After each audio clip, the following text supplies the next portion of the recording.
Assalamualaikum warahmatullahi wabarakatuh. Bismillahirrahmanirrahim. Alhamdulillahi rabbil alamin. Wa bihi nasta'inu ala umuri dunya waddin. Wassalatu wassalamu ala ashrafil anbiya wal mursalin wa imamil muttaqin wa qaidil ghurril muhajjalin Sayyidina Muhammadin wa ala alihi wa sahbihi ajma'in, amma ba'du. Saudara-saudara kaum muslimin dimanapun Anda berada, khususnya bangsa Indonesia,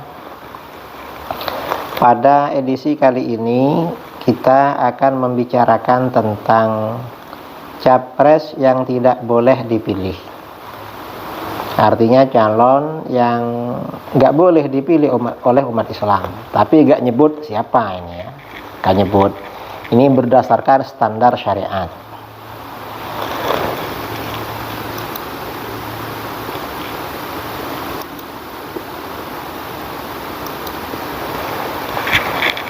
Nah, judul yang kita ambil adalah kriteria capres yang haram dipilih dan blunder PBNU, pengurus besar Nahdlatul Ulama. Karena PBNU membuat membuat ini kriteria yang jangan dipilih. Sebenarnya yang syar'i yang jangan dipilih itu yang mana? Ini yang akan kita terangkan. Tentu salah satu kriteria yang seorang capres atau caleg calon pemimpin, ini pemimpin apapun dilarang dipilih, itu sebenarnya adalah faktor kebodohan. Bodoh itu gak boleh dipilih. Ini dasarnya adalah hadis an Jabir bin Abdullah radhiyallahu an anna Rasulullah sallallahu alaihi wasallam qala li Ka'b bin Ujrah radhiyallahu an, ya Ka'b bin Ujrah, a'adzana Allah min imaratis sufaha. Qalu ya Rasulullah wa ma imaratus sufaha? Qala umara'u yakununa ba'di la yahtaduna bihadyi wa la yastannuna bisunnati faman saddaqahum bikidbihim wa a'anahum ala zulmihim fa ulaika laysu minni wa lastu minhum wa la yaridu alayya hawdi wa man lam yusaddiqhum bikidbihim wa lam yu'inhum ala zulmihim fahum minni wa ana minhum wa sayariduna alayya hawdi. Rawahu Ahmad wa sahhahahu Ibnu Hibban wal Hakim. Dari Jabir bin Abdullah radhiyallahu an bahwa Rasulullah sallallahu alaihi wasallam bersabda kepada sahabat Ka'ab bin Ujrah radhiyallahu an, hai Ka'ab bin Ujrah, semoga Allah melindungi kita dari kepemimpinan orang-orang bodoh atau orang-orang dungu. Mereka bertanya, apa kepemimpinan orang-orang bodoh itu? Beliau sallallahu alaihi wasallam bersabda atau menjawab, mereka adalah para pejabat yang akan datang sesudahku. Mereka tidak mengikuti petunjukku dan tidak meniti jalanku. Maka barang siapa yang membenarkan kebohongan mereka dan menolong kezaliman mereka, maka mereka bukan golonganku dan aku bukan golongan mereka, dan mereka tidak akan mendatangi aku di telagaku. Dan barang siapa yang membenarkan kebohongan mereka dan tidak menolong kezaliman mereka, maka mereka termasuk golonganku dan aku termasuk golongan mereka, dan mereka akan mendatangi aku di telagaku. Ini hadis riwayat Imam Ahmad, hadisnya sahih, disahihkan oleh Imam Ibnu Hibban dalam sahihnya dan Al-Hakim dalam Al-Mustadrak. Nah, hadis di atas memberikan beberapa pesan penting bagi kita, terutama masa-masa pemilu seperti sekarang ini. Pertama, kita tidak boleh atau haram memilih pemimpin yang bodoh atau yang dungu. Itu gak boleh. Kita wajib berlindung kepada Allah dari pemimpin yang dungu dan yang bodoh, dan gak boleh memilih. Ini haram hukumnya. Kedua, yang dimaksud bodoh adalah tidak hanya bodoh dari segi skill dan intelektualitas dalam mengatur kehidupan bangsa dan negara. Bukan itu yang dimaksud bodoh, tapi dijelaskan di dalam hadis ini. Ketiga, pemimpin yang bodoh maksudnya adalah pemimpin yang tidak mengamalkan ajaran agama dengan benar, seperti calon pemimpin yang tidak sholat, senang minuman keras, tidak puasa, senang video porno, dan lain-lain. Itu gak boleh dipilih, gak boleh. Ini yang dimaksud bodoh yaitu. Kemudian keempat, pemimpin yang bodoh dan jauh dari ajaran agama, kalau sudah gak sholat, gak ibadah, ini akan membawa pada karakter suka berbohong dan emosi. Dan dari emosi nantinya akan mengantar pada tindakan kezaliman. Karena orang zalim itu biasanya emosi. Kelima, orang yang mendukung pemimpin yang bodoh, tidak agamis, pembohong dan zalim, mendukung atau memilih, maka diancam bukan termasuk golongan Rasulullah SAW.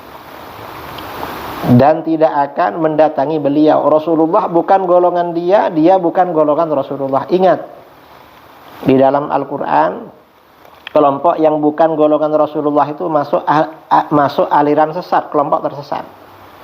Kemudian, dan diancam tidak akan mendatangi beliau di telaga Al-Kautsar di akhirat kelak untuk minum.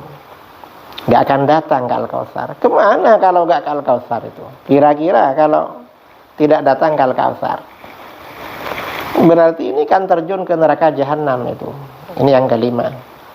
Keenam, ini orang yang tidak mendukung pemimpin yang bodoh, tidak memilih pemimpin yang bodoh, atau tidak memilih yang tidak agamis, yang pembohong dan zalim, maka dijanjikan termasuk golongan Rasulullah SAW dan akan mendatangi beliau di telaga Al-Kautsar di akhirat kelak. Ini ya, yang baik. Orang-orang yang baik ini gak mau memilih atau mendukung orang bodoh, gak mau. Tidak agamis, pembohong dan zalim, gak mau. Kemudian ketujuh, ini berarti kita ini wajib mendukung dan memilih pemimpin yang berilmu, mengajarkan agama, mengamalkan ajaran agama, tidak bohong dan tidak zalim. Ini yang wajib kita pilih. Nah, dari sini saudara, kemudian ada pertanyaan, mengapa umat Islam wajib memilih pemimpin yang berilmu, mengamalkan ajaran agama, jujur dan tidak zalim? Karena karakter seorang pemimpin akan menular kepada rakyat yang dipimpinnya. Qala Umar radhiyallahu an-nasu ala dini mulukihim. Umar bin Al-Khattab radhiyallahu an berkata, manusia, masyarakat atau rakyat akan mengikuti karakter keagamaan pemimpin mereka. Akan sama dengan pemimpinnya. Maksudnya bagaimana? Ketika suatu bangsa dipimpin oleh seseorang yang berilmu, mengamalkan ilmunya, artinya agamis, jujur dan adil, maka rakyatnya insya Allah akan mencintai ilmu pengetahuan agama. Rakyatnya menjadi rakyat yang agamis, sejahtera dan mengalami kemajuan.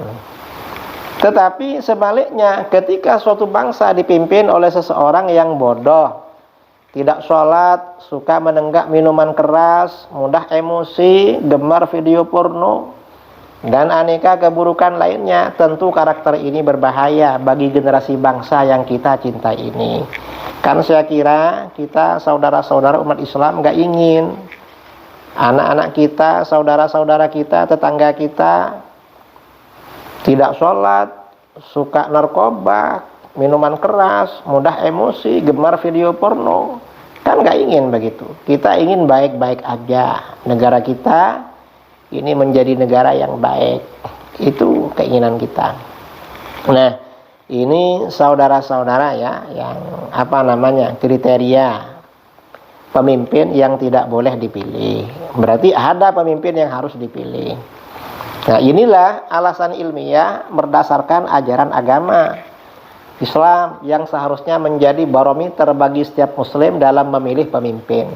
Siapa pemimpin yang harus dipilih dan siapa pemimpin yang tidak boleh dipilih. Ini kriterianya. Ini blunder PBNU, Pengurus Besar Nahdlatul Ulama.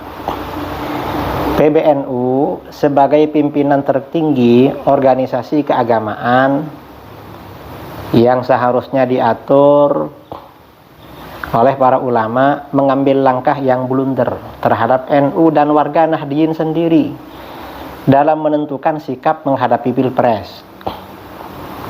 PBNU tidak melakukan pendekatan ilmu agama secara syar'i, bagaimana enggak, aturan syariat enggak, dan wawasan keulamaan yang diputuskan oleh para ulama yang dapat dipercaya itu tidak dilakukan, tetapi justru melakukan pendekatan politik pragmatis dan keuntungan duniawi semata dengan mendukung paslon nomor 2. Ini dengan teror, kata sebagian kawan, pemecatan bagi pengurus yang dianggap membangkang, atau dengan bahasa di Marzuki mustamarkan, akan dipecat seperti Ki Marzuki Mustamar kalau gak mendukung paslon 02. Ini misalnya ya, salah satu fungsionaris PBNU mengatakan, jangan memilih capres calon presiden yang didukung oleh PKS dan Abu Bakar Ba'asyir. Ada yang bilang begitu. Ini suatu alasan yang dapat menurunkan martabat PBNU. Mengapa? Ini tidak ilmiah. Alasan ini gak level dengan ulama, apalagi duduk di PBNU. Mestinya di PBNU kan ulama besar kan, selevel dengan keulamaannya apa yang disampaikan. Mengapa begitu? Padahal kita tahu calon presiden nomor 2 yang didukung oleh PBNU itu juga didukung oleh Partai Gelora. Partai Gelora ini pecahan dari PKS. Dan Gelora ini Salafi Wahabinya radikal, lebih radikal daripada yang sebelumnya. Dan di situ ada Fahri Hamzah yang pernah menolak hari santri pada waktu Pilpres tahun 2014. Ini ada kumpul di situ. Tapi kita ini enggak pakai alasan seperti ini. Misalnya jangan pilih capres yang didukung oleh Partai Gelora dan Fahri Hamzah. Tahu siapa? Enggak. Mengapa? Karena ini tidak ilmiah, gak level. Kemudian lagi ada juga fungsionaris PBNU yang bilang Gus Muhaimin tidak pernah sowan ke para kiai NU untuk menjadi cawapres. Ini alasan konyol dan blunder PBNU. Mengapa? Padahal yang ngomong begini dari PBNU yang bersangkutan bukan kiai dan bukan ulama juga, hanya duduk di PBNU. Seakan-akan ini pernyataan begini seakan-akan PBNU beranggapan bahwa ulama NU adalah orang-orang yang duduk di PBNU walaupun bukan ulama. Dia yang harus disowani. Sedangkan para kiai yang tidak punya jabatan di NU bukan ulama dan bukan kiai NU. Ini parah begini ini. Saya teringat ya apa yang pernah disampaikan Gus Mus sekitar tahun 2014. Gus Mus pernah bilang, MUI itu makhluk apa, kata beliau.